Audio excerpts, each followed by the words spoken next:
Guys, in this video, I will show you how you can fix a can't monitor FPS, CPU, GPU, temperature, or RAM usage on MSI Afterburner. So if you go on MSI Afterburner, press on the settings, go on monitoring. As you can see here, a few options I can monitor, for example, like GPU usage.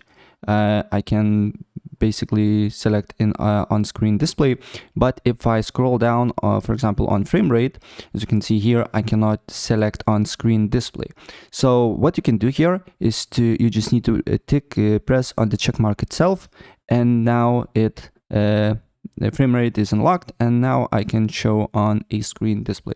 And you can do with all the settings like CPU usage, temperatures, GPU usage, and more. As you can see here, you can tick down or tick on, right?